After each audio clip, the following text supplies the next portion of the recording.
The boss's daughter froze when she saw her missing sister's ring on the flower seller's hand. The Miami heat hit like a wall. The second Emily Carter stepped out of her air-conditioned Mercedes, she'd parked 2 blocks from the boutique because, naturally, there wasn't valet parking in this part of town. Her Louboutins clicked against the cracked pavement as she made her way down the street, her designer bag swinging from her shoulder like it belonged there, which, of course, it did. 23 years old, and she had everything. The name, the money, the life people dreamed about. Her father, Richard Carter, owned the biggest hotel chain on the East Coast. She'd grown up in a mansion overlooking Biscayne Bay, attended boarding school in Switzerland, summered in the Hamptons. And yet, there was always this thing, this emptiness she couldn't explain to anyone, not even to herself, like a room in her chest that had been locked since she was a kid. And she'd lost the key somewhere along the way. The light turned red at the crosswalk. Emily stopped, checking her phone out of habit. A text from her stepmother, Helen. "Don't forget dinner at 7. Your father has news?" She rolled her eyes.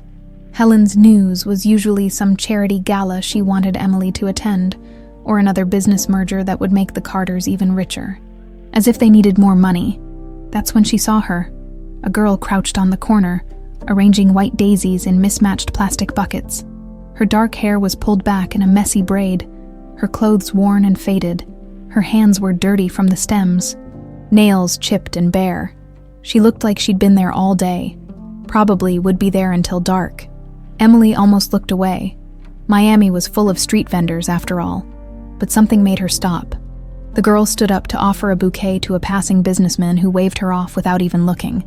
When she turned back to her flowers, Emily felt the world tilt sideways. It was like looking into a broken mirror. The same face, the same honey-colored eyes, the same curve of the lips, the same arch of the eyebrows, even the way she tucked that loose strand of hair behind her ear. Emily did that exact same thing. Her heart started hammering so hard she thought she might be having a heart attack. Her hands went cold despite the Florida heat. She took a step back, nearly stumbling off the curb, but it wasn't the resemblance that made her knees weak. It was the ring. On the girl's right index finger, a small silver ring caught the afternoon sun. A blue stone set in a simple band. Emily knew that ring. She knew it because she was wearing the exact same one on her own hand right now. Her father had given it to her when she was 5 years old. He'd told her it was special, that she should never take it off. She'd asked him once if he'd given one to anyone else, and he'd gotten this strange, faraway look in his eyes. "Just you, princess," he'd said. "Only you." But that was a lie, wasn't it? A memory slammed into her, one she didn't even know she had. A birthday party, pink balloons everywhere, 2 little girls in matching dresses, blowing out candles on a cake together, laughing, holding hands. And then, nothing, just darkness and the sound of screaming. Emily's breath came in short gasps. She felt like she was drowning on dry land. Her therapist had told her about these episodes, panic attacks brought on by childhood trauma that nobody could quite explain. They'd spent years trying to unpack her nightmares. The fire, the smoke, the small hand slipping from hers in the darkness. Childhood imagination, they'd said. Sometimes trauma doesn't need a real event. The mind creates its own. But this wasn't her imagination. This girl was real. Emily forced her feet to move, walking toward the flower vendor like she was approaching a ghost. The girl didn't notice her at first, too focused on arranging her daisies just right. "Excuse me," Emily said, her voice barely above a whisper. The girl looked up, startled. Their eyes met. The connection was instant, electric, like something ancient and impossible clicking into place. Emily saw the girl's eyes widen, saw her take a small step back. She felt it too. Whatever this was, it went both ways. "Where did you get that ring?" Emily asked, her voice shaking. The girl glanced down at her hand, then back up at Emily. For a long moment, she didn't speak, just stared, her expression caught between confusion and something else. Recognition, maybe, or fear. "My father gave it to me," she finally said, her voice rough, like she didn't use it much. "A long time ago, before he..." She trailed off, looking away. "Before he disappeared." Emily felt the ground shift beneath her feet. "What's your name?" The girl hesitated, like giving her name might be dangerous. "Anna. Anna." The name hit Emily like a freight train. She knew that name. She'd heard it before, in those nightmares that woke her up crying, in the way her father sometimes whispered to himself late at night when he thought no one could hear, in the photographs that used to hang in the hallway before Helen redecorated, and everything from before got packed away in storage. Anna Carter, her sister. "I need to go," the girl, Anna, said suddenly, gathering up her buckets. "I don't want any trouble." "Wait." Emily grabbed her arm without thinking.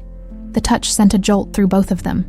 Anna froze, staring at Emily's hand on her arm, then at Emily's face, then at the ring on Emily's finger that matched her own. "Who are you?" Anna whispered. Emily opened her mouth, but no words came out. "How do you tell someone they're your twin? How do you explain that you thought she was dead? That your whole life might be built on a lie?" "My name is Emily Carter," she managed. "And I think we need to talk." Anna's face went pale. She pulled her arm free, shaking her head. "Carter, no, that's not... I don't... Please." Emily reached into her bag and pulled out a business card, pressing it into Anna's hand. "Please, just call me or meet me. Anywhere you want. I need to understand what's happening." Anna looked at the card like it might burn her. For a second, Emily thought she'd throw it away and run, but instead, she shoved it into her pocket and picked up her buckets. "I have to go," she repeated. Emily watched her walk away, weaving through the crowd until she disappeared around a corner. Only then did Emily realize she was crying. She stood there on that street corner for what felt like hours, but was probably only minutes. People walked past, annoyed that she was blocking the sidewalk. Someone bumped into her, muttering about tourists. Emily didn't care. She couldn't move, couldn't think, could barely breathe. Everything she thought she knew about her life had just shattered into 1,000 pieces. And standing in the wreckage was a girl with her face, wearing a ring that shouldn't exist. Emily looked down at her own hand, at the silver band with the blue stone that she'd never taken off in 18 years. "Just you, princess. Only you." Another lie. Her phone buzzed. Another text from Helen. "Emily, are you coming to dinner?" Emily stared at the message for a long moment. Then she turned and walked back to her car, her mind already racing. She needed answers, and there was only one person who could give them to her. Her father, Emily, didn't go to dinner. She drove straight to the mansion in Coral Gables, her hands gripping the steering wheel so tight her knuckles went white. The guard at the gate waved her through without question. He'd known her since she was a kid. The circular driveway stretched before her like it always did, perfectly manicured hedges on either side, the fountain in the center catching the last rays of sunset. Home. Except it didn't feel like home anymore. It felt like a stage set, a beautiful lie. She left her car right in front of the entrance, not bothering to park it properly. Let Helen complain about it blocking the driveway. Emily had bigger problems than her stepmother's obsession with appearances. The front door was unlocked. It always was when they were expecting her. Emily walked through the marble foyer, past the grand staircase, past the sitting room where Helen probably sat sipping wine and wondering where she was. She didn't care. Her father's study was at the end of the east wing. The door was partially open. Warm light spilling into the hallway. Emily pushed it wider and stepped inside. Richard Carter sat behind his mahogany desk, reading glasses perched on his nose, reviewing what looked like contracts. He was 55 but looked older lately, more gray in his hair, more lines around his eyes. He'd been working too much, Helen always said. Stress from the business. But Emily wondered now if it was something else, something he'd been carrying for 18 years. He looked up when she entered, and his face brightened. "Emmy, I thought you were..."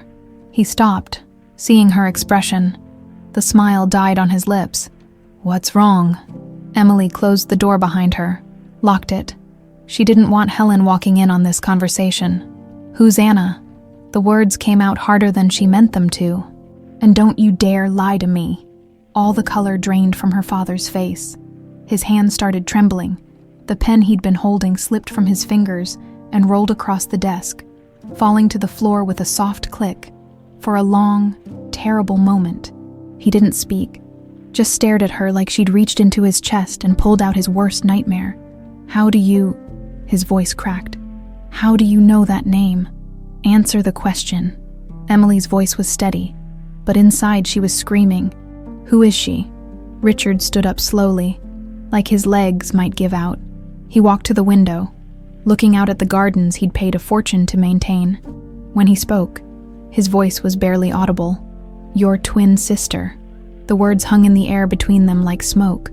Emily had expected it, had known it the moment she saw Anna on that street corner, but hearing it out loud made it real in a way that hurt worse than she'd imagined. "I have a sister."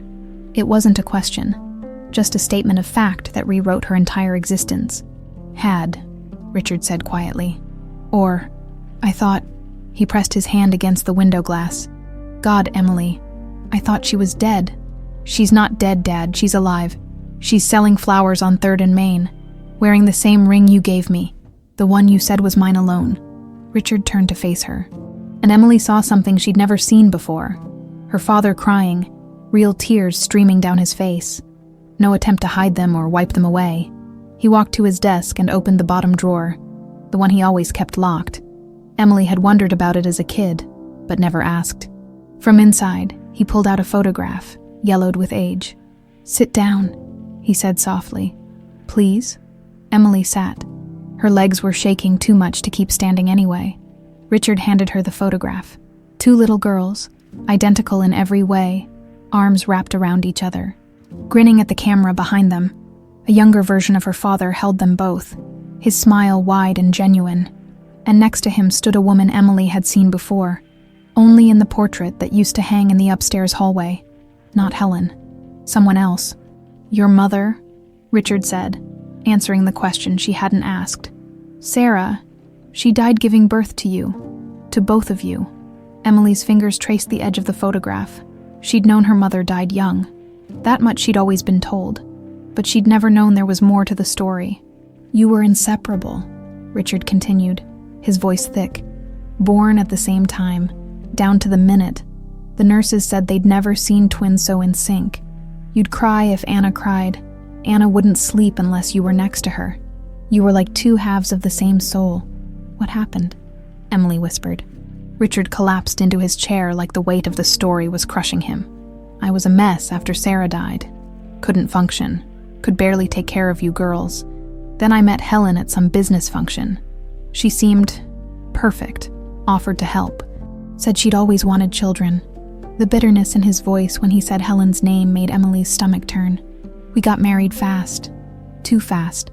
I thought it was the right thing. Give you girls a mother figure. Some stability for a while.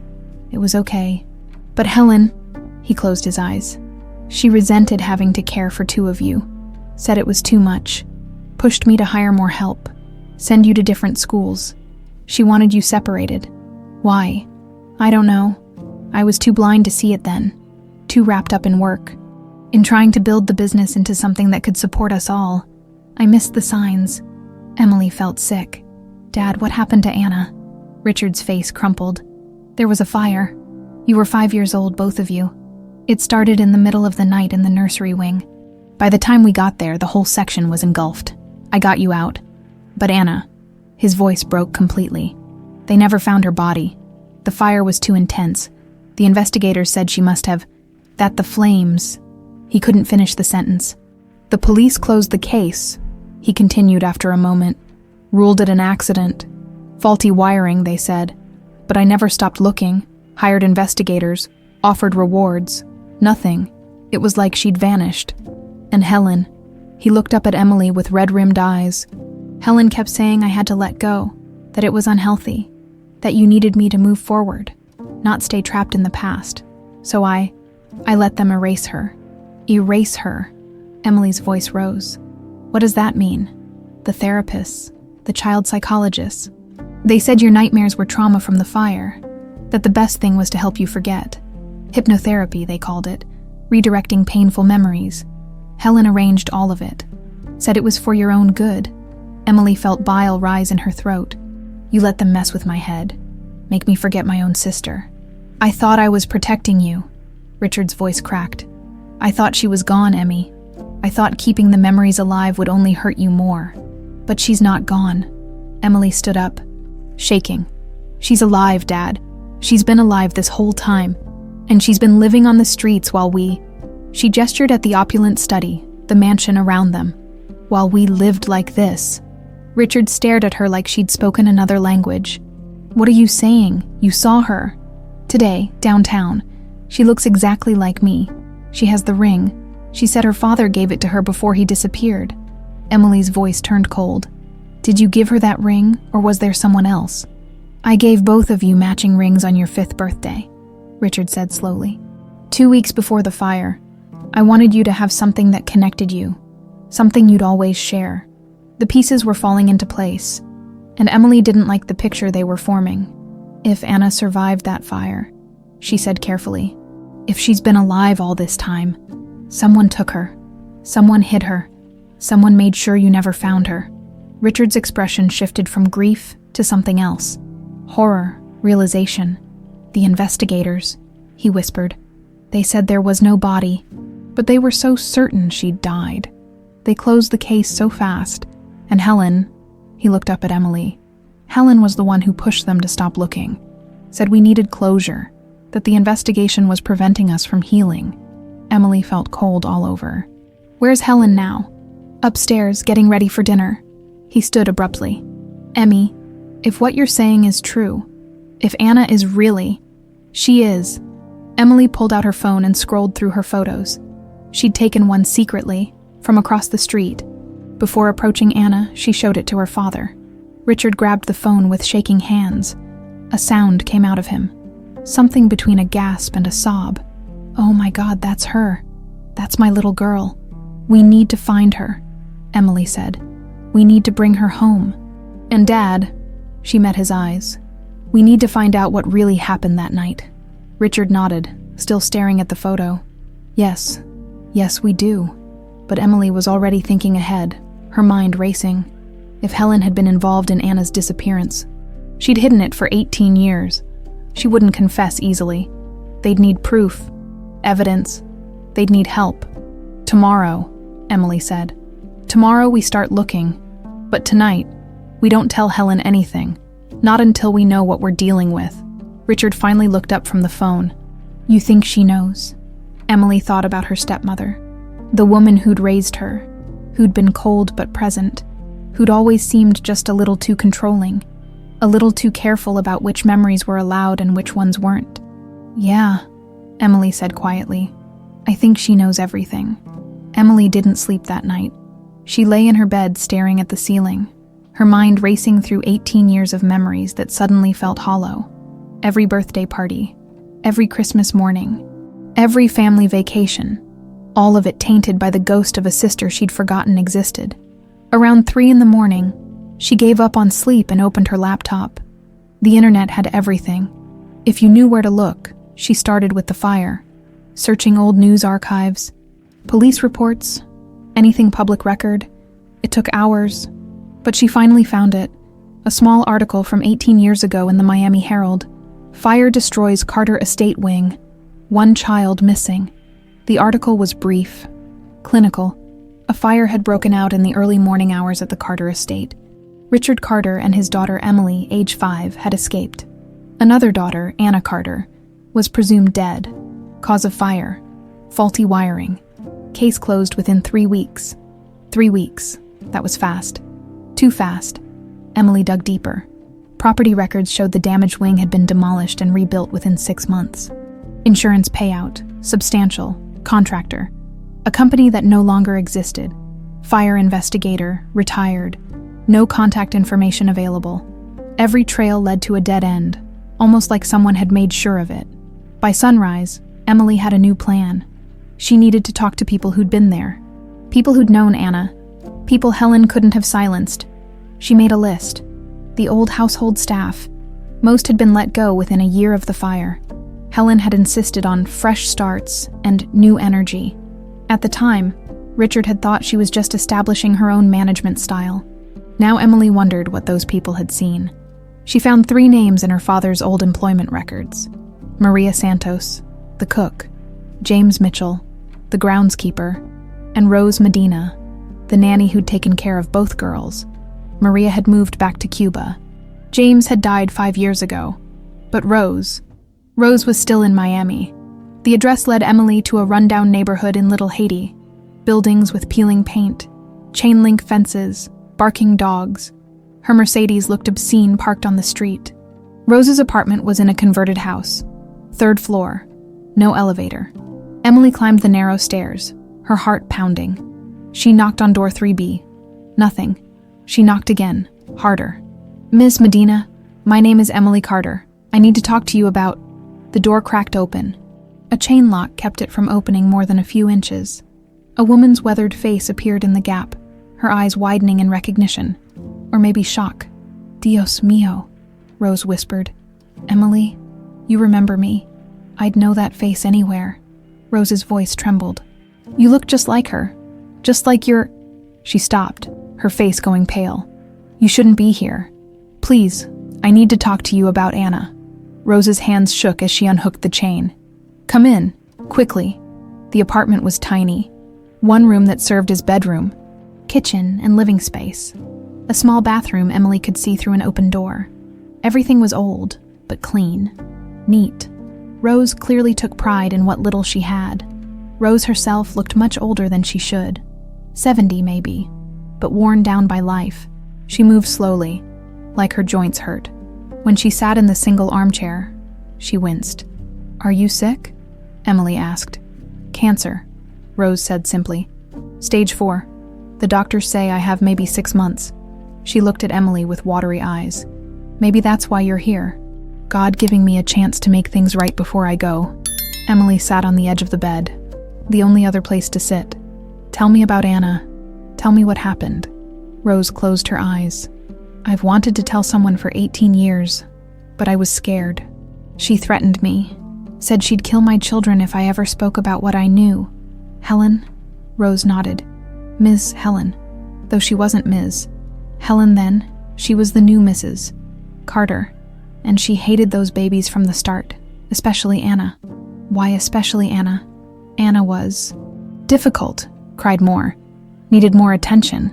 Emily, you were the easier baby, always smiling, always happy. Mrs. Helen would hold you but push Anna away. I'd find Anna alone in her crib, crying, while Mrs. Helen played with you in the nursery. It wasn't right." Emily felt sick.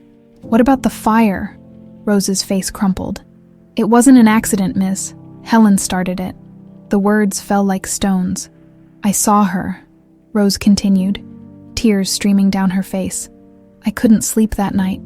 I came down to make tea and I saw her in the hallway outside the nursery. She had a can of lighter fluid and matches. I hid, watched. She went into Anna's room first, poured the fluid on the curtains, the carpet, then lit it. Emily couldn't breathe. You saw her do it. With my own eyes, I waited until she left, then ran in. The fire was spreading fast. I grabbed Anna from her crib. She was screaming, terrified.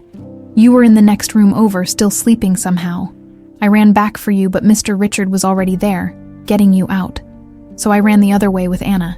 Why didn't you tell someone?" Rose's voice broke. "I tried. I went to Mr. Richard the next morning with Anna, ready to tell him everything. But Mrs. Helen was there. She saw me with Anna, and her face went cold. She pulled me into another room and told me if I said anything, she'd kill my whole family. My son, my daughter, my grandchildren. She'd make it look like accidents," she said, "and I'd go to prison for kidnapping. So what did you do?" She gave me money, a lot of money, more than I'd make in 10 years. She said to take Anna far away, put her in an orphanage in another state. Never come back, never contact Mr. Richard. Let everyone think Anna had died in the fire. Rose sobbed openly now. I was young. I had 2 kids of my own to feed. I was terrified, so I took the money. I drove Anna to an orphanage in Georgia and left her there with the nuns. She was crying, reaching for me, calling me Mama Rose. Her voice cracked. I can still hear it. I hear it every night. Emily's hands were shaking. "Do you have proof? Anything that connects Helen to this?" Rose stood painfully and shuffled to a small dresser. From the bottom drawer, she pulled out a manila envelope, yellowed with age. I kept everything. The withdrawal slips from the account where Mrs. Helen deposited the money, the address of the orphanage, photos I took of Anna before I left her there. I thought maybe someday I'd be brave enough to tell. But I never was. She handed the envelope to Emily. Until now, I'm dying anyway. She can't hurt me anymore. And that little girl deserves to know the truth. Emily opened the envelope. Inside, bank statements showing large cash deposits to Rose's account. Dated days after the fire. Handwritten notes with an address in Savannah, Georgia, and photographs, dozens of them, of a 5-year-old Anna, scared, alone, looking at the camera like she'd lost everything, which she had. There's more, Rose said. I recorded Ms. Helen. What? Rose pulled out an old cassette tape. The day she gave me the money, I had a tape recorder in my purse. I was scared, thought maybe I'd need proof someday. I recorded her threatening me, her telling me to take Anna away. All of it. Emily stared at the tape. Rose, this is everything. This could put Helen in prison for life. Good. Rose's face was hard now. She deserves worse than prison for what she did to that baby. To both of you. She stole your sister from you. Stole 18 years. Emily stood, clutching the envelope and tape. I need to record you telling this story, on video today. Your testimony plus this evidence. It's enough. Rose nodded. I'll tell it. I'll tell everything. I'm ready. Emily pulled out her phone and set it to record. For the next hour, Rose told the whole story. Every detail. Every moment of that terrible night. Every threat Helen had made. Every regret Rose had carried. When it was done, Emily saved multiple copies to the cloud. Then she looked at Rose, this woman who'd saved her sister's life and paid for it with 18 years of guilt. Thank you, Emily said, for saving her, for keeping the proof, for being brave now. Rose smiled sadly. Find her, bring her home. Tell her I'm sorry I left her. Tell her I never stopped thinking about her. I will, I promise. Emily left the apartment with the evidence clutched to her chest. She had what she needed now. Proof. Helen's crimes. Recorded and documented. The truth. Finally coming to light. Now she just had to find Anna and convince her to come home. To a family that had abandoned her. To a father who'd never looked for her. To a sister who'd forgotten she existed. Emily got in her car and drove, her mind already planning the next move. But one thought kept circling back. When Anna learned the truth about what happened, would she ever be able to forgive them? Would Emily? Emily spent 2 days looking for Anna. She went back to the corner where they'd first met, but Anna wasn't there. Different vendors had taken the spot. A man selling sunglasses, a woman with knockoff purses. None of them knew a flower girl named Anna. She searched every street corner in downtown Miami, asked around homeless shelters, soup kitchens, anywhere someone living on the margins might go. Most people ignored her. A few gave her suspicious looks. A rich girl in designer clothes asking questions didn't inspire trust. On the 3rd day, Emily got smart. She took off the expensive jewelry, wore jeans and a plain t-shirt, pulled her hair back, made herself look less like a carter and more like someone who belonged. It worked. At a shelter on 5th Street, a woman remembered Anna. Flower girl? Yeah, I know her, sweet kid. Keeps to herself mostly. The woman studied Emily's face. You look like her, you know that. I'm her sister. The woman's eyebrows shot up. No kidding.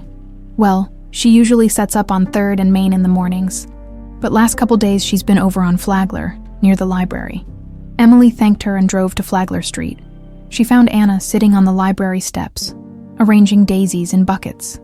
The sight of her, so similar to Emily's own reflection, yet so different in every other way, made Emily's chest tight.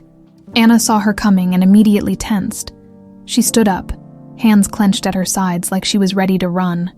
I'm not here to cause trouble, Emily said quickly, stopping a few feet away. I just want to talk. I don't have anything to say to you. Please, just 5 minutes.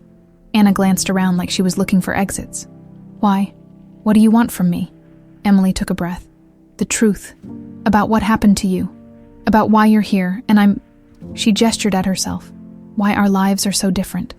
Our lives? Anna laughed bitterly. Lady, I don't know what kind of game you're playing, but we don't have lives together. I don't know you, but you do. Emily stepped closer. Or you did. We're twins, Anna.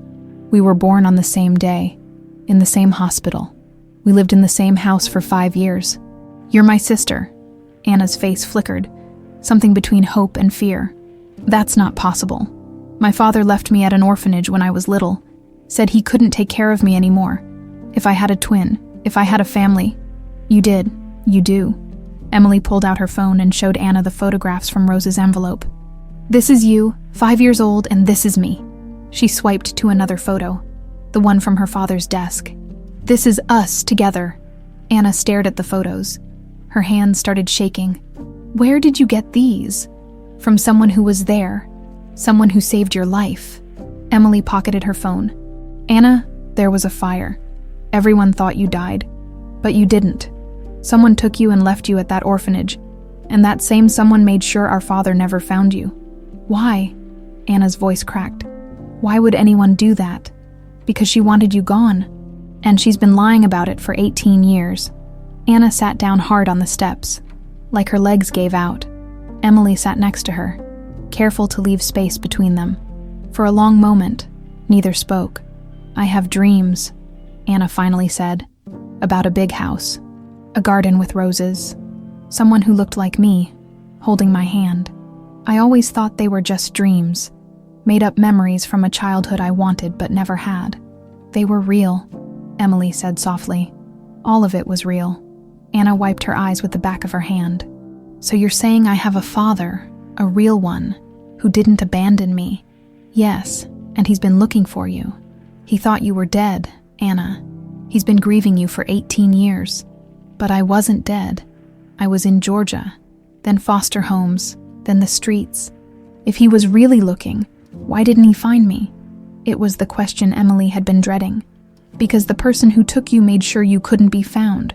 She paid people off, destroyed records, made it impossible to trace you. Anna turned to look at her. Who? My stepmother, Helen. Emily met her eyes. The woman who raised me is the same woman who tried to kill you. The words hung in the air between them. Anna's face went through a dozen emotions. Shock, disbelief, anger. That's insane. I know it sounds insane, but I have proof. Recordings, bank statements, a witness who saw everything. Emily pulled out a flash drive from her pocket. It's all here. Everything you need to know about what happened that night. Anna stared at the flash drive like it might explode. I don't have a computer. The library does. We can watch it inside. Anna looked at her buckets of flowers, then at the library, then back at Emily. If I go in there with you, if I see this proof, and it's all lies or some kind of scam, then you never have to see me again, Emily finished. But if it's real, if everything I'm saying is true, then you come with me. You meet our father. You come home. Home. Anna said the word like she was testing it out. I don't even know what that means. Neither did I, Emily admitted, until I found out about you. Anna was quiet for another long moment. Then she stood up, grabbed her buckets, and walked over to the woman selling fruit at the next corner. Maria, can you watch these for me? I'll be back in an hour. The woman nodded, giving Emily a curious look. Anna turned back to Emily. 1 hour. That's all you get. That's all I need. Inside the library, they found an empty study room with a computer. Emily plugged in the flash drive and opened the video file. Rose's face appeared on the screen. Anna leaned forward, frowning. Who is that? Rose Medina. She was our nanny. She's the one who saved you from the fire. Emily pressed play. For the next 40 minutes, they watched Rose tell her story.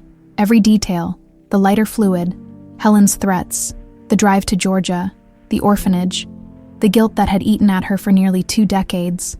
Anna didn't say a word, just watched, her face growing paler with each passing minute. When the video ended, Anna sat back in her chair and stared at the blank screen. That's why she always called me that, she whispered. What? Rose, the old woman at the orphanage. Before the nuns took over, there was this old woman who worked there. She used to cry when she looked at me, called me her little Anna. I thought she was confused, senile. Anna's voice broke. She was saying goodbye. Emily felt tears prick her eyes. She kept tabs on you, as much as she could. She was terrified Helen would find out. Anna wiped her face angrily. So let me get this straight. Your stepmother, this Helen person, tried to kill me because what? She didn't want 2 daughters. She didn't want competition for the inheritance. For control. She wanted 1 daughter she could manipulate. 2 was too many. And she chose you. The words cut deep. Anna. No, it's fine. I get it. Anna stood abruptly. You were the easy one, right? The one who smiled more. The one worth keeping. That's not true. None of this is your fault. And it's not yours either. Anna shot back. But here we are.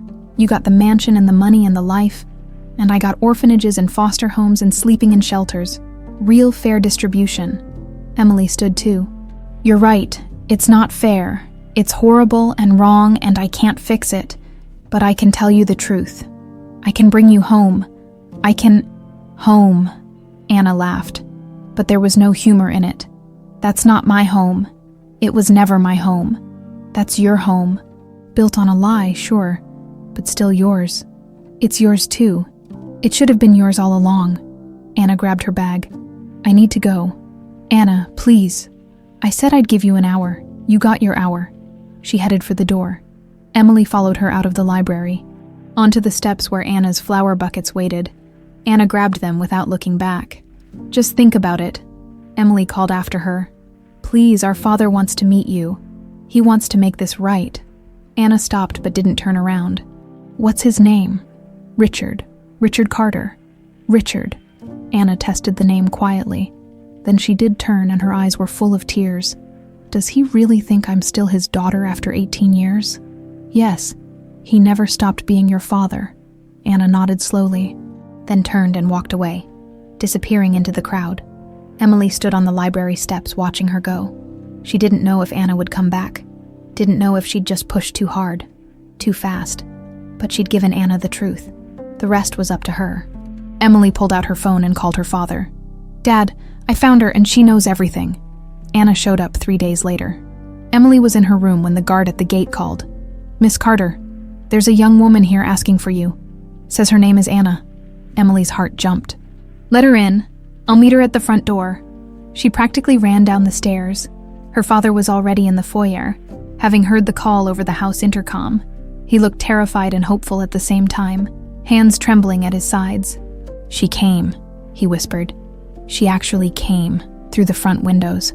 They watched a taxi pull up the circular driveway. Anna got out slowly, staring up at the mansion like it might swallow her whole. She wore the same worn clothes from before, her hair pulled back, that silver ring catching the sunlight. Emily opened the door before Anna could knock. For a moment, they just looked at each other. Then Anna's eyes shifted past Emily to Richard, standing frozen in the foyer. The resemblance between them was undeniable. The same nose, the same jawline. Anna had his eyes, the exact shade of gray-blue that Emily had inherited too. Richard took a shaky step forward. Anna's composure cracked. Her face crumpled and tears started streaming down her cheeks. Are you him? Are you my father? Yes. Richard's voice broke. Yes, baby. I'm your father. He moved toward her, arms outstretched, but stopped himself, like he was afraid she'd run if he got too close. Instead, he fell to his knees on the marble floor, tears pouring down his face. I'm so sorry, he sobbed. I'm so sorry. I thought you were gone. I thought I'd lost you forever. God, Anna, I'm so sorry. Anna stood frozen for a heartbeat. Then she crossed the distance between them and collapsed into his arms.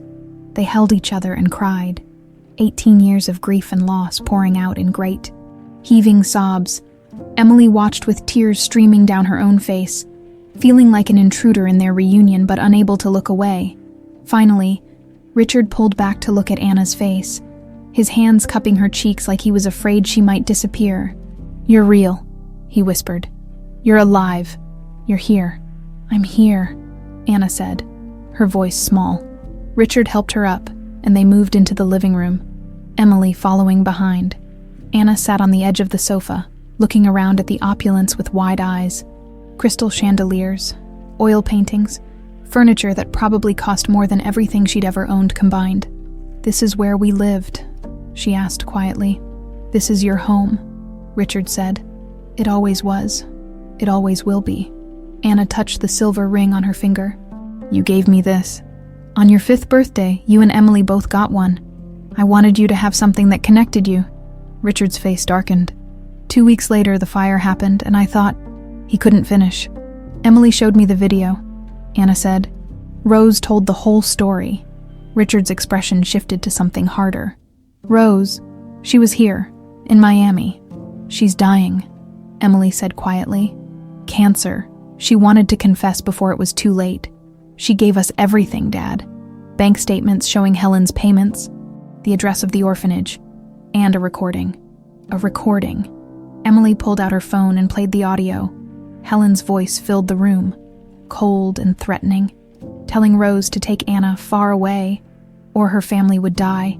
The menace in her tone was unmistakable. Richard's face went from pale to red, his hands clenched into fists. "Where is she?" "Upstairs, I think, getting ready for some charity luncheon." Richard stood abruptly. "Not anymore, she's not." "Dad, wait!" Emily started, but he was already heading for the stairs. Emily and Anna exchanged glances, then followed him up to the master bedroom. Richard threw open the door without knocking. Helen stood at her vanity applying lipstick, dressed in a designer suit that probably cost $5,000. She looked up. Annoyed, "Richard, really, you could knock—" She stopped when she saw Anna standing behind him in the doorway. The lipstick clattered to the floor. All the color drained from Helen's face. For a second, she looked like she might faint, but then her expression shifted, hardening into something calculating. "Who is this?" she asked, but her voice was too high, too tight. "You know exactly who this is," Richard said, his voice deadly quiet. Helen's eyes darted between Anna and Emily, then back to Richard. "I don't know what you're talking about." "Don't." Richard's voice cracked like a whip. "Don't you dare lie to me. Not anymore."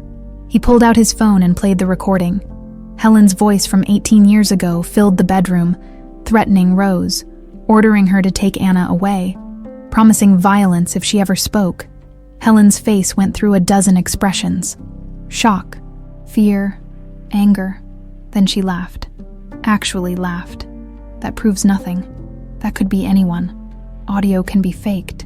There's also video testimony," Emily said, stepping forward. "Rose recorded everything before she died. Every detail of what you did.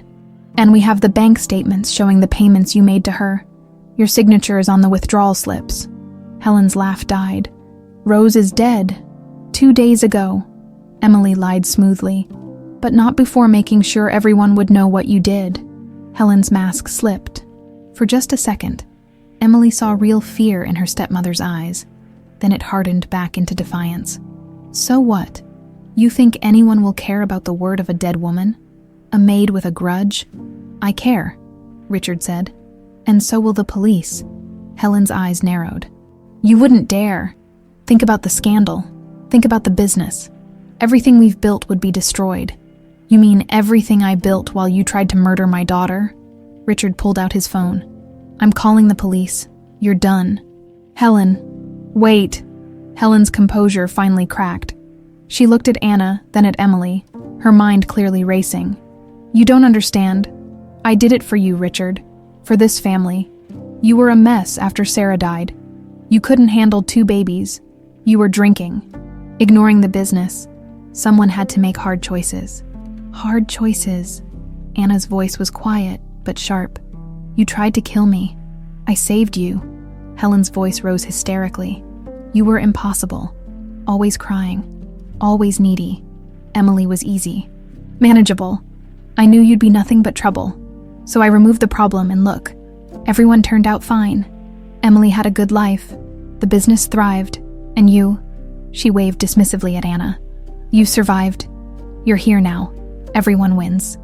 The room fell silent. Emily felt sick. This woman, the woman who'd raised her, who'd brushed her hair and helped with homework and attended her school plays, was a monster, a complete psychopath who saw attempted murder as a solution to an inconvenient problem. "You're insane," Anna whispered. "I'm practical," Helen shot back. "Which is more than I can say for any of you. You think bringing her back fixes anything? She's not one of us. Look at her. She's street trash. She doesn't belong here. Richard's hand moved so fast, Emily almost missed it. The slap echoed through the room. Helen stumbled back, hand to her face, eyes wide with shock. Richard had never raised a hand to anyone in his life.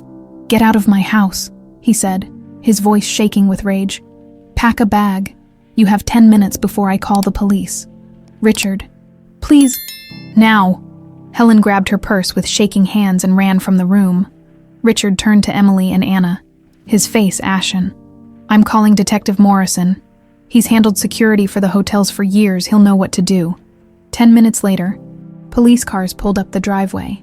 Helen tried to run, made it as far as the front gate before 2 officers stopped her. She screamed and fought, making a scene visible to every neighbor on the street. Emily stood at the window with Anna, watching their stepmother being put in handcuffs. "Is it always like this?" Anna asked quietly.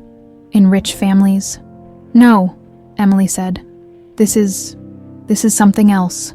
Helen was still screaming as they put her in the patrol car, screaming that she'd done nothing wrong, that she was being framed, that they'd all regret this. The car drove away, the gate closed, and for the first time in 18 years, the Carter mansion held its breath. The first night without Helen in the house felt strange, quieter somehow, like the mansion itself was exhaling after holding its breath for years. Emily gave Anna the guest room, the nicest one, overlooking the bay. She'd offered Anna her own room, but Anna had refused. "Baby steps," she'd said with a weak smile. Richard couldn't stop looking at Anna during dinner. Every few minutes, his eyes would drift to her face like he was afraid she'd disappear if he looked away. Anna picked at her food, clearly uncomfortable with the formal dining room, the crystal glasses, the staff serving each course. "You don't have to stay if you don't want to," Emily told her when Richard went to take a business call. "I know this is overwhelming." Anna looked around the dining room. "Is it always this quiet, this formal?" "Usually worse." Helen insisted on proper etiquette at every meal. Emily pushed her own plate away. "I hated it." "Then why did you do it?" "Because it was expected. Because I didn't know any different." Emily met her sister's eyes. "You got to choose who you became. I was just manufactured." Anna's expression softened slightly. "That's not true. You're here, aren't you, fighting for me? That wasn't manufactured." Before Emily could respond, Richard returned. But something was wrong. His face was ashen, his hands shaking. "Dad," Emily stood. "What happened?" Richard sat down heavily. "That was Helen's lawyer. She's been formally charged. Attempted murder, conspiracy, kidnapping, extortion. She's being held without bail." He looked up, and his eyes were devastated. "She wants to make a deal." "What kind of deal?" Anna asked. "She says she'll confess to everything, plead guilty, accept whatever sentence they give her." He paused. "If I agree to hear her side of the story first, all of it. She says there are things I don't know, things that change everything." Emily's stomach dropped. "It's a trick. She's trying to manipulate you." "Maybe, but what if she's not?" Richard looked at Anna. "What if there's more to this story?" "There's nothing that could justify what she did," Anna said firmly. "I know, but..." Richard's voice cracked. "I need to know everything. I need to understand why, even if it doesn't change anything. I need to know." The meeting was arranged for the next morning at the county jail. Richard's lawyers advised against it, but he insisted. Emily and Anna went with him. Helen looked different in the orange jumpsuit. Smaller somehow. Older. Her hair was pulled back without its usual perfect styling, her face bare of makeup. She sat across from them in the visiting room. Separated by plexiglass, her hands cuffed. When she saw Anna, something flickered across her face. Not quite remorse, but close. "Thank you for coming," she said through the phone receiver. "We're here," Richard said coldly. "Talk." Helen took a breath. "What I'm about to tell you, I've never told anyone. Not in 18 years. She looked at Anna. "You deserve to know why I did what I did, even if you hate me for it." "I already hate you," Anna said flatly. "Fair enough." Helen's lips twitched in something that might have been a smile. "The fire wasn't my first attempt." The words hung in the air like poison. What? Richard's voice was barely a whisper. I tried twice before. Once when they were 3.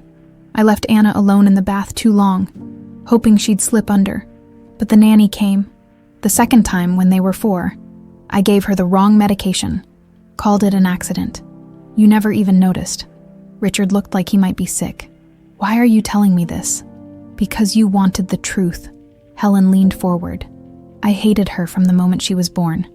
And I knew exactly why. She turned to Anna. Because you weren't Richard's daughter. The room went silent. What did you say? Richard's voice was dangerous. Sarah had an affair while she was pregnant with the twins. I found out 6 months after you married me. I was going through old papers.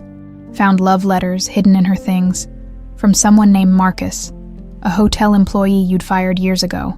That's a lie, Richard said, but his voice wavered. Is it? Did you ever wonder why Anna looked different?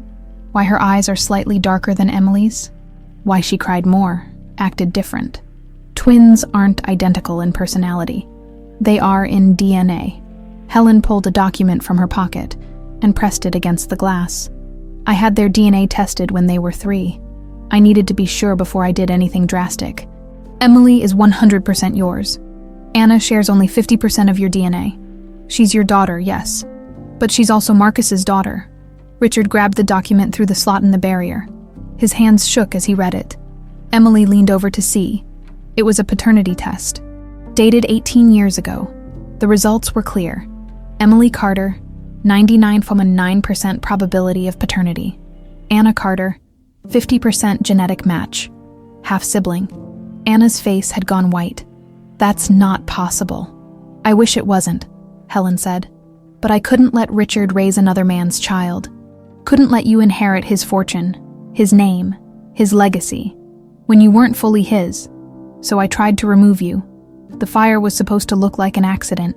When Rose saved you, I saw an opportunity to finish what I'd started. I paid her to take you away, to make you disappear. Richard was staring at the document like it held the secrets of the universe. You knew this. For 18 years.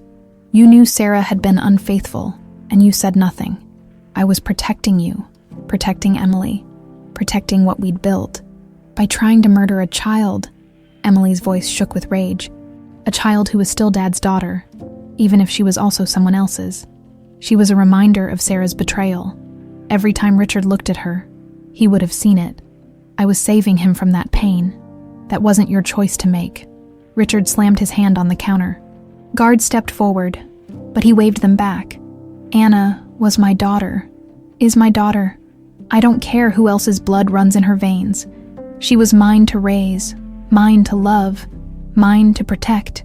And you took her from me. I took a problem from you, Helen said coldly. You just don't want to admit it. Richard stood abruptly. We're done here, rot in prison, Helen, because that's exactly where you belong. He turned to leave, but Anna stayed seated, staring at Helen through the glass. Did my mother love him? Anna asked quietly. This Marcus person, did she love him? Helen's expression shifted, something almost like sympathy crossing her face. According to the letters, yes, very much. He died in a car accident a month before you were born. She never got to tell him about you. Anna nodded slowly, then stood. Thank you for telling me. Anna, Helen started. I'm not forgiving you. What you did was evil, but I needed to know the truth. Anna looked at Richard. We should go. Outside the jail, Richard sat in the car without starting it. His hands gripped the steering wheel, knuckles white. Dad, Emily said carefully. Are you okay? No. His voice was hollow. My wife cheated on me, lied to me, died before I could confront her. And then my second wife tried to murder my daughter because of it. No, Emily, I'm not okay. Anna spoke from the back seat. Does it change things? That I'm only half yours? Richard turned to look at her, and his eyes were full of tears. You're my daughter. You were from the moment you were born. Biology doesn't change that. Helen was right about one thing. Sarah betrayed me, but you didn't. You were innocent, and I failed you. You didn't know. I should have known, should have protected you, should have seen what Helen was. Richard's voice broke. I failed you, Anna, and I'll spend the rest of my life trying to make it right. Anna reached forward and touched his shoulder. Then start by taking me home. Richard nodded, wiped his eyes, and started the car. As they drove back to the mansion, Emily stared out the window, processing everything. Her mother had been unfaithful. Her sister was only half her sister. Helen had been a monster trying to erase evidence of betrayal, and yet none of it mattered, because sitting next to her in that car was the girl who should have grown up holding her hand, who should have blown out birthday candles with her, who should have been there for every moment of the last 18 years. The how and why didn't matter anymore, only the fact that they'd found each other again. The revelation about Anna's paternity changed everything and nothing at the same time. Richard threw himself into trying to make things right.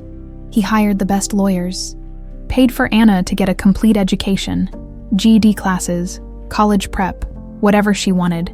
He opened bank accounts in her name, added her to the company documents, tried to give her 18 years of birthdays and Christmases in a single month. But Anna pulled away.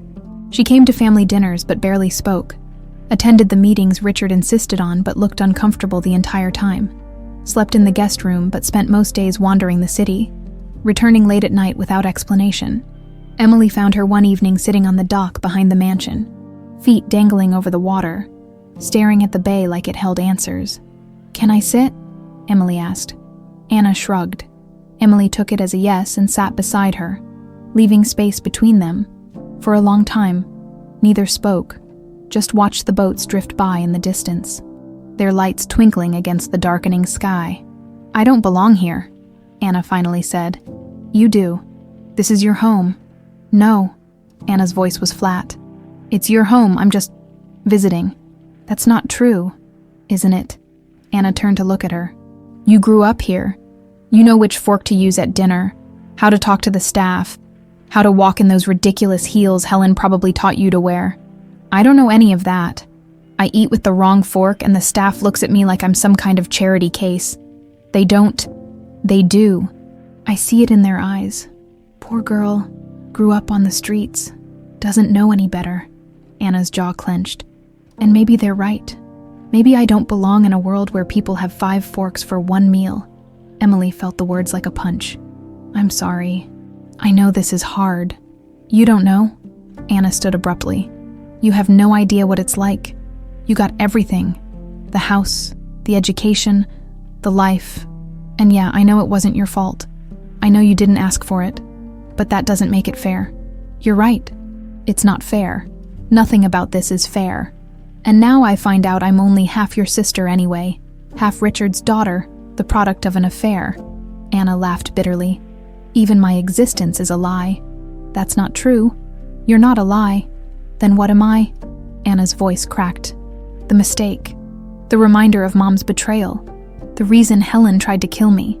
Emily stood too, her own frustration building. "You're my sister. Your dad's daughter. You're the person who survived 18 years of hell and came out stronger than any of us. That's who you are. I'm street trash, Emily. That's what Helen called me. And she was right. She was a monster who tried to justify murder. Don't let her win by believing her." Anna turned away, arms wrapped around herself. "I don't know how to do this. How to be part of this family.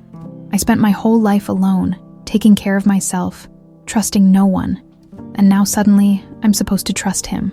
She gestured toward the house. "The man who never looked for me, who let Helen erase me. He thought you were dead, but I wasn't." Anna whirled around, tears streaming down her face.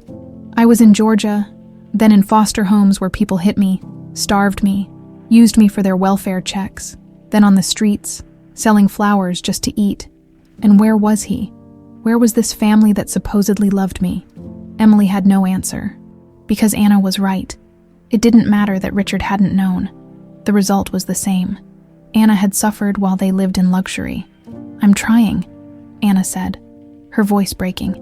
"I'm trying so hard to not hate you, to not hate him. But every time I sit at that dinner table, every time I see you in your designer clothes, every time he tries to buy my forgiveness with money and lawyers and opportunities." She choked on a sob. "It just reminds me of everything I lost." "Then tell me what you need," Emily said desperately. "Tell me how to fix this." "You can't fix it. That's the whole point. 18 years, Emily. 18 years of my life are gone. You can't get them back. He can't buy them back. They're just gone. Anna walked away, heading not toward the house, but toward the gate. Where are you going?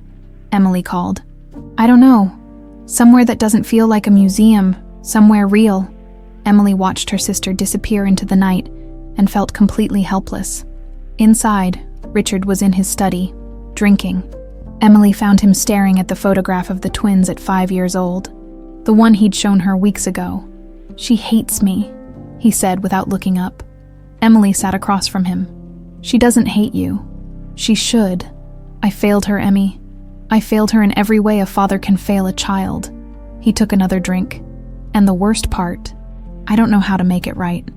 I don't know what she needs from me. Time, maybe. Space to process. She's been processing for weeks. She just told me this morning she wants to move out, get her own place. She won't even let me pay for it. Says she wants to use her flower money. Richard's voice broke. My daughter is living in a mansion and wants to move into some rundown apartment because she can't stand being near me. It's not about you, Dad. It's about her trying to figure out who she is. She's my daughter. That's who she is. Is she? Emily asked quietly. Marcus's DNA runs through her veins. Mom cheated on you. Helen told Anna that to her face. Don't you think that messes with her head? Makes her question everything? Richard was silent for a long moment. I never cared about the DNA. From the moment she was born. She was mine, both of you were. But you never told her that. You never explained how you feel about the paternity thing. You just threw money at the problem and hoped it would fix itself. What am I supposed to say? Sorry your mother was unfaithful. But I love you anyway. How does that help? It's honest. It's real. It's better than pretending the elephant isn't in the room. Richard set down his glass and put his face in his hands. I don't know how to do this, Emmy. I failed Sarah by not seeing she was unhappy. I failed you by letting Helen manipulate you. I failed Anna by not finding her. I'm failing everyone. Emily moved to kneel beside his chair, taking his hands. Then stop trying to be perfect. Stop trying to fix everything. Just be there. Be present. Be honest. What if that's not enough? Then at least you tried. Later that night, Emily couldn't sleep. She kept thinking about Anna walking away, the pain in her voice, the way she'd said, I don't belong here, like it was a fact rather than a feeling. Around midnight, she heard the front door open. Anna was back. Emily went downstairs and found her sister in the kitchen, making tea. Not coffee. Tea. The fancy kind that the staff kept stocked but no one ever used. Couldn't sleep? Emily asked. Anna jumped, nearly dropping the kettle. Jesus, you scared me. Sorry. Emily leaned against the counter. You came back. I always do. Apparently I'm terrible at running away.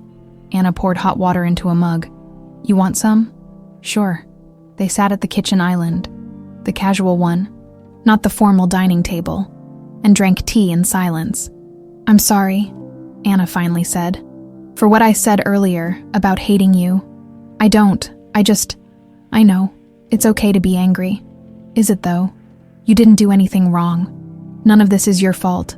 But I can't help feeling like your existence cost me mine. Emily's throat tightened. I've thought about that too.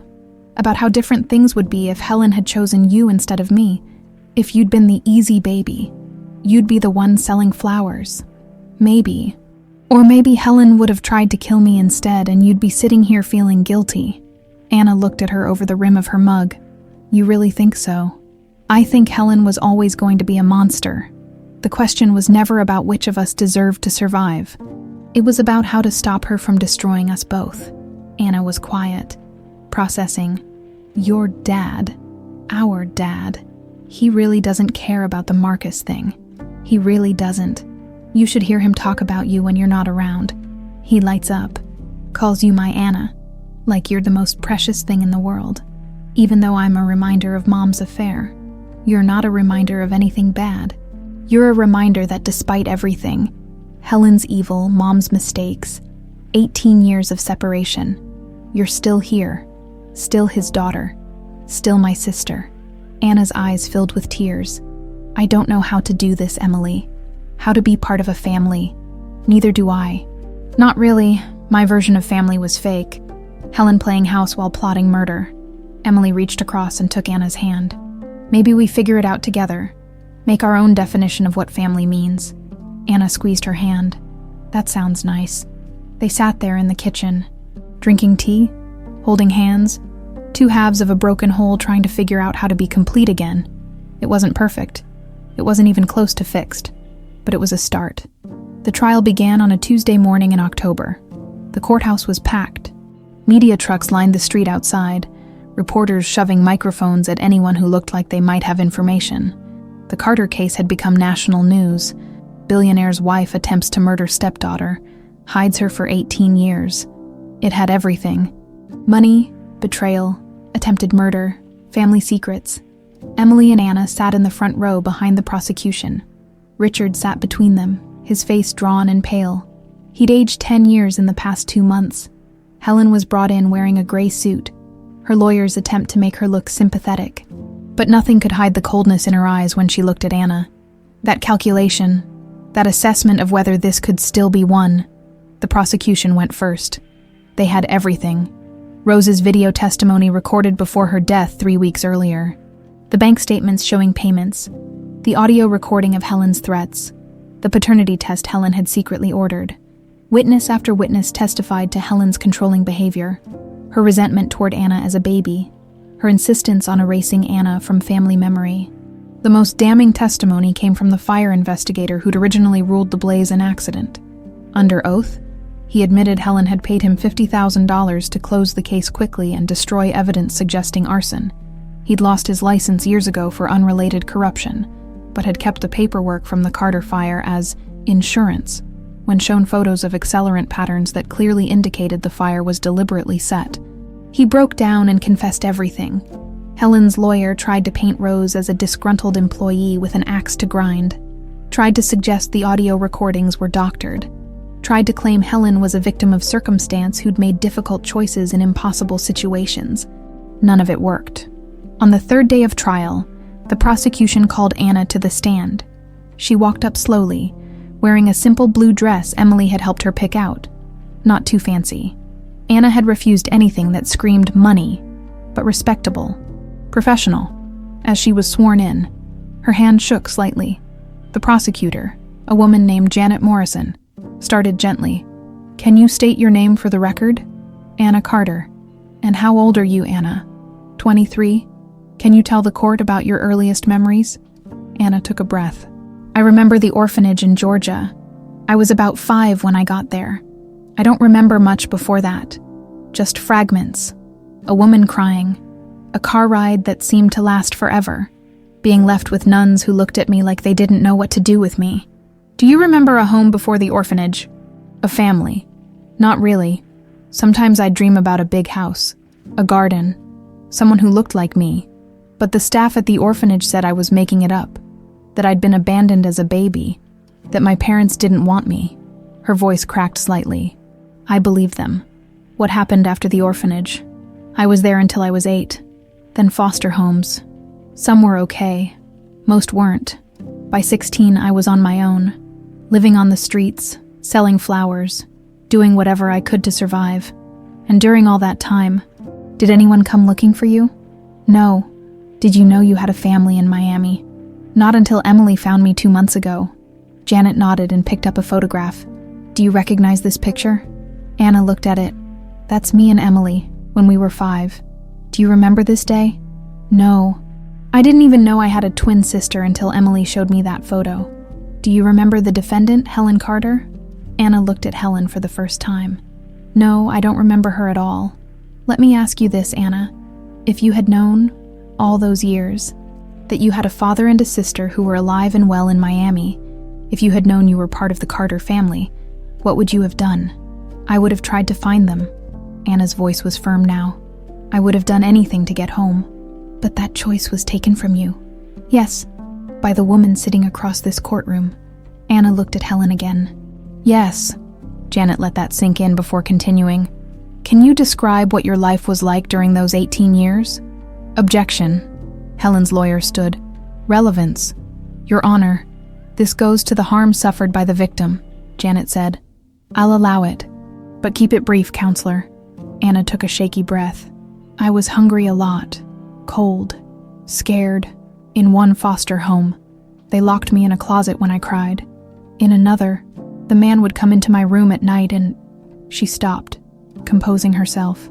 By the time I was 12, I'd learned not to trust anyone, not to expect anything, to just survive. Emily was crying silently in her seat. Richard had his face in his hands. And all that time, Janet said quietly, you had a father who had been looking for you, a sister who had nightmares about losing you, a home waiting for you. You were denied all of that because Helen Carter decided you were inconvenient. Objection, argumentative, sustained. But the jury had heard it. Emily could see it in their faces. The mothers looking at Anna with heartbreak, the fathers clenching their jaws, everyone understanding the magnitude of what had been stolen. Helen's lawyer cross-examined, trying to suggest Anna was motivated by money, that she was exaggerating her suffering for sympathy, that she couldn't possibly remember events from when she was 5. But Anna held firm. She didn't get angry or defensive, just answered honestly, and that honesty was more powerful than any dramatic testimony. When she stepped down, Emily grabbed her hand as she passed. Anna squeezed back. Richard testified next. He spoke about the night of the fire, about the years searching for Anna, about the grief that had nearly destroyed him, about trusting Helen when he shouldn't have, about failing his daughter in every way that mattered. Do you blame yourself, Mr. Carter? Janet asked. Every single day. But Helen Carter is the one who started the fire. Correct. Yes. Helen Carter paid to have your daughter removed from your life. Yes. Helen Carter threatened witnesses and destroyed evidence. Yes. Then regardless of your guilt or regrets, Mr. Carter, who is responsible for what happened to Anna? Richard looked directly at Helen. Helen is responsible. The defense called character witnesses, people who'd known Helen for years, who testified she was generous and kind, involved in charity work, a pillar of the community. But under cross-examination, most admitted they'd never seen Helen with Anna as a baby, that she'd only ever talked about Emily, that she'd seemed relieved when Anna died in the fire. On the final day, Helen took the stand. Her lawyer had advised against it, but Helen insisted. She wanted her say. I loved Richard, she testified. Everything I did was to protect him from the pain of knowing his wife had been unfaithful, to protect Emily from the chaos of having a sister who would always be a reminder of that betrayal. So you tried to kill a child to spare your husband's feelings. Janet's cross-examination was brutal. I made a mistake. I was young, overwhelmed. You were 34 years old. You'd been married to Richard for a year. You had full control of your faculties when you poured lighter fluid on the curtains in Anna's nursery and lit a match. That's not a mistake. That's attempted murder. I panicked. You panicked for 18 years. Is that why you paid Rose to hide Anna? Why you paid the fire investigator to cover it up? Why you destroyed evidence and threatened witnesses? Janet's voice rose. At what point did your panic become a conscious decision to erase a child's existence? Helen had no answer. The jury deliberated for 4 hours when they came back. The verdict was unanimous on all counts: attempted murder, conspiracy, kidnapping, witness tampering, obstruction of justice. Helen showed no emotion as the verdicts were read, but when the judge sentenced her to 25 years in federal prison without possibility of parole, something in her face cracked. Just for a second, a flash of fear before the mask came back. Richard was sentenced to 5 years of house arrest for negligence and complicity in covering up evidence. His lawyers had managed to avoid prison time, arguing he'd been manipulated, and that his search for Anna proved he hadn't been willfully malicious. But he would lose his freedom nonetheless. The empire he'd built would be sold off to pay restitution and legal fees. As they led Helen away, she looked at Anna one last time. I hope you're happy, she said coldly. You destroyed this family. Anna stood, facing her. No, you destroyed it. I'm just rebuilding what you broke. And with that, Helen was gone. The days after the trial felt strange, empty somehow, like the end of a storm that leaves everything too quiet. Anna disappeared, not literally. She left a note saying she needed time to think, that she'd be back. But Emily woke up the next morning to find Anna's room empty, her few belongings gone, No forwarding address. Richard spiraled. The house arrest had begun, an ankle monitor tracking his every move. He couldn't leave the property, couldn't go to his office, couldn't do anything but sit in that mansion that suddenly felt like a prison. He stopped shaving, stopped eating properly, spent hours staring at old photographs. Emily tried to keep things together. She handled the business transitions. The hotel chain was being sold off piece by piece to pay restitution and legal fees. She dealt with the media, the lawyers, the endless paperwork. But at night, alone in her room, she felt the weight of everything crushing her. They'd won the trial. Helen was in prison. Justice had been served. So why did it feel like they'd lost everything? 2 weeks passed, then 3. Emily searched everywhere. Shelters. The old corner where Anna used to sell flowers.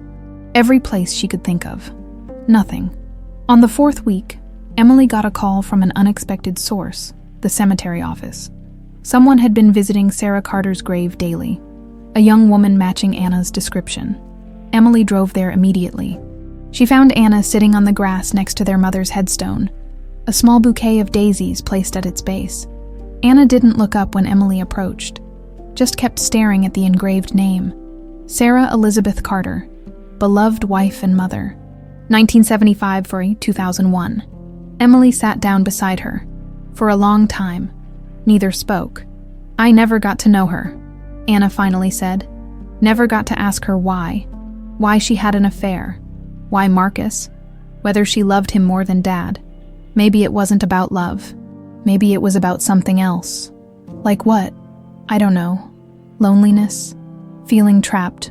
We'll never know. Emily touched the cold stone. But she gave us life. Both of us. Whatever else she did, whatever mistakes she made, she gave us that. And then she died. And everything fell apart. Yeah. Anna pulled her knees to her chest. I keep thinking about what Helen said, that I destroyed the family, and maybe she's right. If I'd stayed gone, if I'd never come back, then Helen would still be a monster, and we'd still be living a lie. Emily turned to face her. You didn't destroy anything, Anna. You revealed the truth. There's a difference. Doesn't feel different. Dad's under house arrest. The business is gone. You're stuck picking up the pieces. All because I showed up. No. All because Helen tried to kill you 18 years ago. Don't take responsibility for her crimes. Anna was quiet for a moment. Where do we go from here? I don't know, but I know we can't go back. We can only move forward.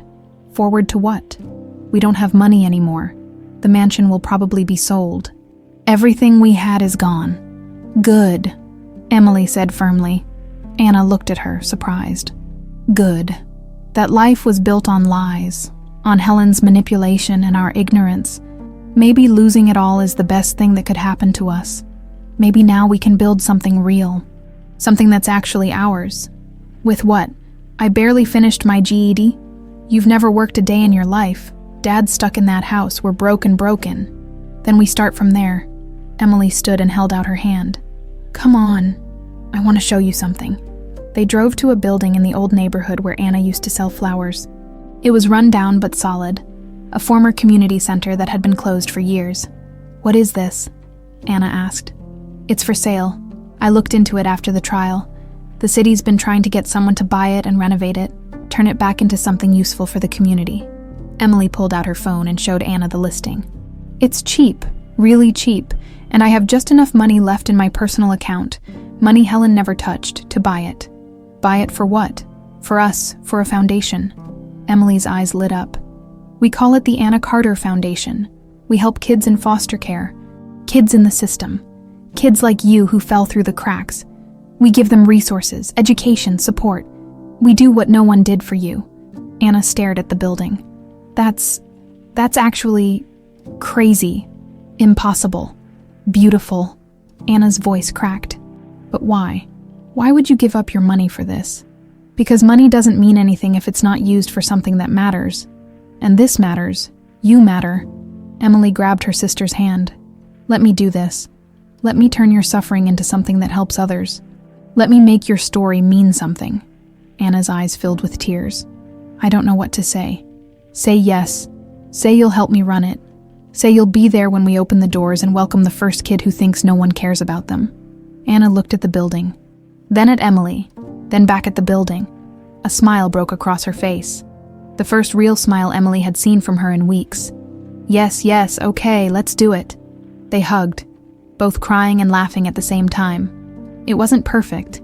It wasn't a solution to everything, but it was a start. 6 months later, Emily stood in front of the renovated building with Anna beside her. The sign above the door read, "Anna Carter Foundation," in simple, elegant letters. Inside, the space had been transformed. Bright classrooms, a computer lab, a library, offices for counselors and social workers, and kids, dozens of them, laughing and talking and finally having a safe place to be. Richard had watched the renovation progress through video calls, stuck in his house arrest but contributing what he could. Advice, contacts, encouragement. He'd be free in 4.5 more years. Maybe by then, he'd have figured out how to be the father both his daughters deserved. Anna had thrown herself into the work. She'd enrolled in community college, studying social work.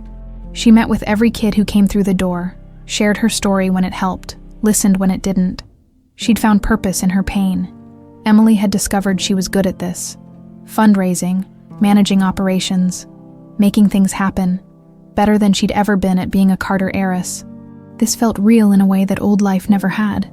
As they stood watching the kids, a little girl approached Anna with a drawing. 2 women standing in front of a building, holding hands, both wearing matching rings. "Is this you?" the girl asked. "The sisters who found each other?" Anna knelt down. "Yeah, sweetie, that's us. My social worker says I might have a sister somewhere, that we got separated when we were little." Anna's eyes met Emily's over the girl's head. "Then we'll help you find her. That's what we do here. We help families find their way back to each other." The girl beamed and ran off to show her drawing to the other kids. Emily moved to stand beside Anna. They watched the sunset paint the sky orange and pink through the large windows, the city of Miami stretching out before them. "You know what's funny?" Anna said quietly. "Helen tried to erase me, tried to make it so I never existed. And now my name is on a building helping hundreds of kids. I'm more alive than I ever was when I was invisible. Poetic justice, something like that." Anna touched the ring on her finger, the one their father had given her when she was 5, the one she'd never taken off even when she had nothing else.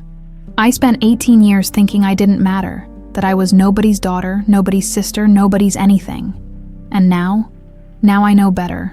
I'm your sister, Dad's daughter, and most importantly, I'm my own person, someone who survived and decided to help others survive too."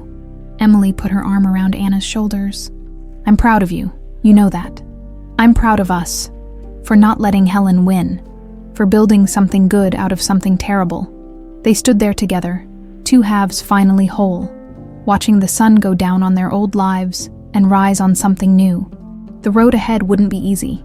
There would be hard days, setbacks, moments when they questioned everything, but they'd face it together, because that's what sisters do, what family does. Not the family you're born into, but the family you choose.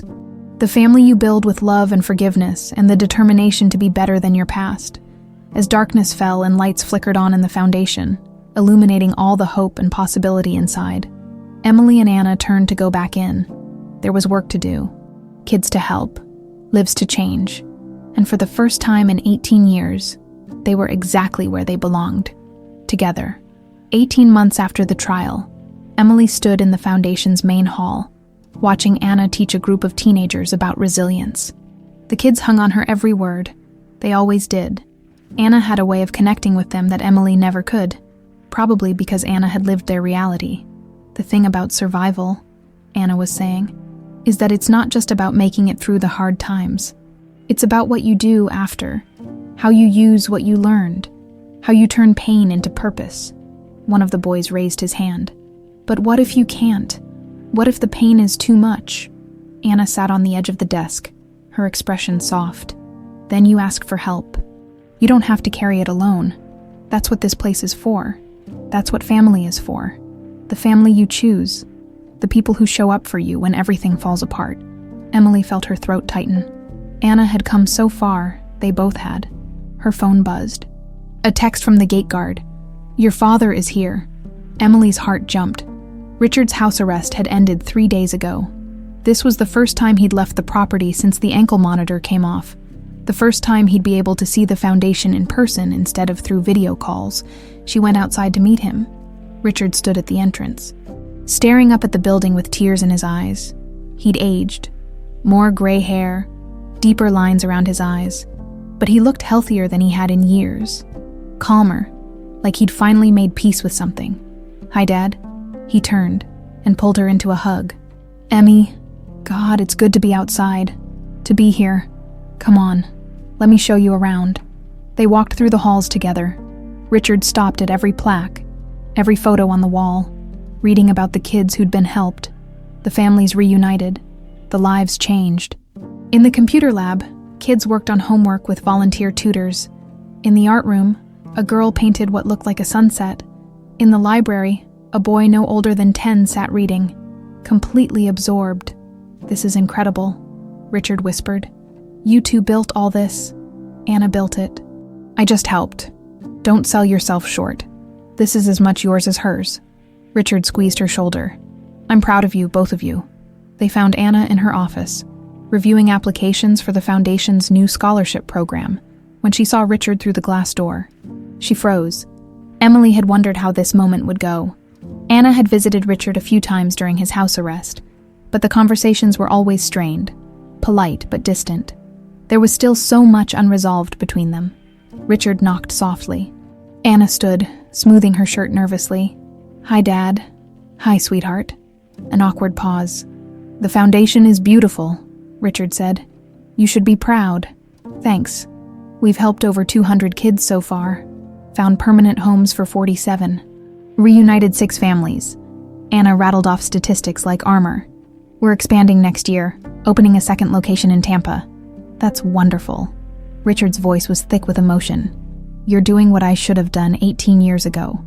Making sure no child goes missing, no family stays broken." Anna's professional mask slipped. "Dad, let me say this, please." Richard took a breath. "I failed you. There's no other way to put it. I was too weak, too blind, too wrapped up in my own grief to protect you. And you paid the price. 18 years of your life gone because I couldn't see the monster living in my own house. You didn't know. I should have. A father should know. Should sense when his child is in danger." Richard's voice cracked. "I'm not asking you to forgive me. I don't deserve forgiveness. I just need you to know that every day of my house arrest, every single day, I thought about you, about those 18 years, about the birthdays I missed, the scraped knees I didn't bandage, the nightmares I wasn't there to chase away. And it destroyed me." Anna's eyes filled with tears. "Stop. Please stop." "Why?" "Because I don't want to hate you anymore." The words burst out of her. "I've been trying so hard to hold on to the anger because it's easier than admitting the truth. That I missed you.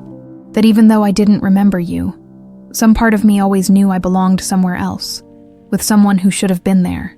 Richard crossed the room and pulled her into his arms.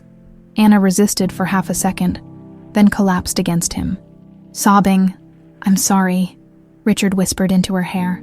"I'm so sorry, baby girl." I know you are." They held each other, years of grief and guilt and longing pouring out. Emily watched from the doorway, crying herself, feeling like she was witnessing something sacred. Finally, Anna pulled back, wiping her eyes. "I'm still mad at you, you know. That doesn't just go away. I know. And it's going to take time. A lot of time. I have time. All the time you need." Anna nodded slowly. "Okay then. Okay." That evening, the 3 of them sat together in the Foundation's small kitchen, eating takeout Chinese food straight from the containers. No formal dining room, no crystal glasses, no staff hovering, just family being family. "So what's next for you, Dad?" Emily asked. "Now that you're free." Richard set down his chopsticks. "Actually, I wanted to talk to you both about that. I've been thinking a lot during house arrest, about what I want the rest of my life to look like, and I realized I don't want to go back to the hotel business. I don't want to build another empire or chase another dollar." "What do you want?" Anna asked. "I want to work here. With you two." He looked between them. I know I have no right to ask, but I want to help. I have experience with business, fundraising, operations. I could handle the administrative side, free you both up to focus on the kids. I could... Yes, Anna interrupted. Richard blinked. Yes, you can work here, but not because we need your business expertise. Anna's voice was firm but kind. Because you're our father. Because you should get to see what we're building. Because you deserve a second chance to be part of something good. Richard's eyes filled with tears for the third time that day. Thank you. I won't let you down. You better not. I'm a tough boss. Anna's lips twitched into a smile. They laughed, and some of the tension finally broke. Later, after Richard left, Emily and Anna stood on the foundation's roof, watching the city lights flicker to life. They came up here often. It was their spot to think, to breathe, to remember why they did this work. Do you ever wonder what would have happened if we'd never found each other? Anna asked. If you'd just walked past me that day, every day, I'd probably still be living in that mansion, married to some business associate of Dad's that Helen picked out, completely miserable without knowing why. And I'd still be selling flowers, still dreaming about a life I couldn't remember, still alone. Emily took Anna's hand. I'm glad that's not our story. Me too. Anna squeezed back. You know what's weird? Helen tried to destroy us. But in a way, she's the reason we're here. If she hadn't done what she did, we wouldn't have built this, wouldn't have helped all these kids. Don't give her credit. She was evil. We're the ones who chose to build something good. Fair point. Anna looked at the ring on her finger, the one she never took off. I used to think this ring was just a pretty piece of jewelry, a reminder that someone once loved me, but now I know what it really is. What? Proof that some connections can't be broken, that even when someone tries to erase you, even when they hide you away and make everyone forget you existed, the truth finds a way back. Love finds a way back. Emily held up her own hand, showing the matching ring. 2 rings, 2 sisters, 1 story, one hell of a story, Anna agreed. They stood there together as the sun finally disappeared below the horizon, Miami settling into its evening rhythm. Somewhere in the building below, kids who'd been forgotten by the system were finding hope. Families torn apart were being reunited. Lives were changing. All because 2 sisters found each other again. All because they chose love over hate. Rebuilding over revenge. Forgiveness over fury. The road hadn't been easy. There were still hard days. Days when Anna woke up angry, when Richard said the wrong thing, when Emily felt overwhelmed by everything they'd lost. But they showed up for each other. They kept going, and that made all the difference as they headed back downstairs. Anna paused at the door. Hey, Emily. Yeah, thanks. For not giving up on me. For finding me. For giving me back my life. Emily smiled. You gave me mine too. I just didn't know I'd lost it until you showed up. Guess we're even then. Guess so. They walked back inside.